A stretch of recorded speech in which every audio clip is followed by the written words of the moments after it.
অনেক আগে থেকে বিভ্রান্তি হচ্ছে এলাকার মানুষজন। কারণ চাইলে কিন্তু কেউ নিজ দায়িত্বে কিন্তু এতটুকু কাজ করে দিতে পারে।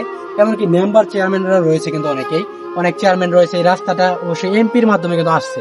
আশা প্রিয় দর্শক, ভালোবাসি আপনার জন্য আজ আমি শেরপুর আছেন। তো এই মুহূর্তে আপনারা দেখতে পাচ্ছেন যে এত সুন্দর একটা রাস্তার ভিতরে যানবাহনের সময় যে মানুষের কি পরিমাণ ভোগান্তি সৃষ্টি হচ্ছে দেখেন। অল্প একটু কিন্তু ভেঙে গেছে, তবে এই রুটটা কিন্তু আসলে সুন্দর হলে কিন্তু মানুষের চলাফেরা আরো বেশি ভালো হতো। আমি এটাই আপনাদের সঙ্গে একটু শেয়ার করে যাচ্ছি। দেখেন পানি শুধুমাত্র একটু বৃষ্টি হয়েছে বলে কিন্তু এই বাংলার রুটের জন্য কিন্তু আসলে এত সুন্দর রুটটা কিন্তু আসলে নষ্ট হয়ে যাচ্ছে, আপনারা দেখতে পাচ্ছেন। আর সবচেয়ে বড় কথা হচ্ছে, আপনারা যারা আমাদের ভিডিও দেখেন, কন্টেন্ট দেখেন, অবশ্যই বিষয়টা বুঝতে পারবেন। আমি শুধু এটা আজকের জন্য না, অনেক আগে থেকে বিভ্রান্তি হচ্ছে এলাকার মানুষজন। কারণ চাইলে কিন্তু কেউ নিজ দায়িত্বে কিন্তু এতটুকু কাজ করে দিতে পারে। এমনকি মেম্বার চেয়ারম্যানরা রয়েছে কিন্তু অনেক চেয়ারম্যান রয়েছে। এই রাস্তাটা অবশ্যই এমপির মাধ্যমে কিন্তু আসছে। আসার পর দেখেন কত সুন্দর একটা রোড। যদি এই রাস্তাটা এতটুকু সুন্দর করা হইতো, মানে ফিনিশিং রাখা হইতো, তাহলে কিন্তু মানুষের এত বেশি একটা ক্ষতিগ্রস্ত হইতো না। তো দেখেন এত সুন্দর একটা পরিবেশ, প্রকৃতির সৌন্দর্য যা বলার বাহিরে। আর আমি আজকে ভিডিওর মতো আপনাদের শেয়ার করতেছি। তো যারা আসলে এই এলাকায় থাকেন, বিশেষ করে যারা এলাকায় ঘোরাফেরা করেন, আর বিশেষ করে হচ্ছে এটা এমপির মাধ্যমে আছে, আর এটার অবশ্যই এমপি ভুক্ত হয়েছে বা এমপির মাধ্যমে কার্যক্রম হয়েছে, এটা আমলি ক্ষমা থাকা অবস্থায় তারা কিন্তু এখন নেই। তবে চেয়ারম্যান এমনকি মেম্বারদের দৃষ্টি আকর্ষণ করছি, এই ভাঙাচোরার জন্য কিন্তু আসলে ক্ষতিগ্রস্ত হয়ে যায়। আর এটা লোকেশন হচ্ছে লঙ্গরপাড়া রাস্তা যাওয়ার রুটটা, পূর্বাবাদা থেকে লঙ্গরপাড়া যাওয়ার যে রুটটা রয়েছে, সেই রুটের কিন্তু অবস্থা খারাপ। আর বিশেষ করে আপনারা যারা এই এলাকার এই মহল্লার মেম্বার রয়েছেন, চেয়ারম্যান রয়েছেন, তারা বিশেষ করে কাজটা করতে পারেন, সুন্দর হবে, ভালো হবে। আর ভিডিওটা পর্যাপ্ত পরিমাণ শেয়ার দিবেন যেন মেম্বার চেয়ারম্যানদের কাছে পৌঁছে যেতে পারে।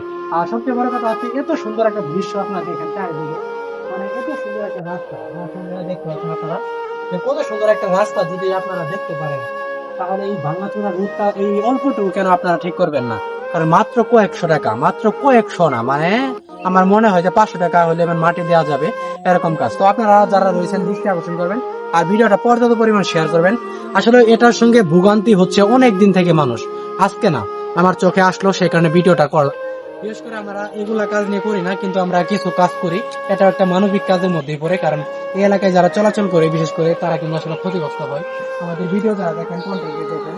আর সবচেয়ে বড় কথা হচ্ছে, আপনারা আছেন বলেই আমরা কিন্তু ভালো কিছু সমাধান পাই। কারণ আপনারা যদি আমাদের ভিডিও দেখেন তাহলে ভালো সমাধান আসে। দেখেন এতটুকু একটা ভাঙা, আমি সেদিন নিজেও কিন্তু ভোগান্তি হয়েছি। সেদিন গাড়ি দিয়ে আমি চলতেছি, মানে রাস্তায় পড়ে গিয়েছিলাম। আমি একটা ইয়ং ছেলে হয়েও রাস্তায় কিন্তু পড়ে গিয়েছিলাম। আর দেখেন কি অবস্থা হয়েছে, আপনারা দেখতে পাচ্ছেন।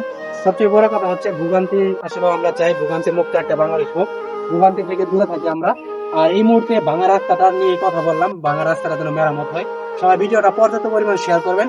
আর এটার লোকেশন হচ্ছে মাদারপুর, যারা চিনেন মাদারপুরের ব্রিজের বা মাদারপুরে আসার আগে যে ভাঙা রোডটা রয়েছে, এই সামান্য একটু ভাঙা মেরামত করলে কিন্তু কত সুন্দর রাস্তাটা, পরিবেশটা সুন্দর থাকে।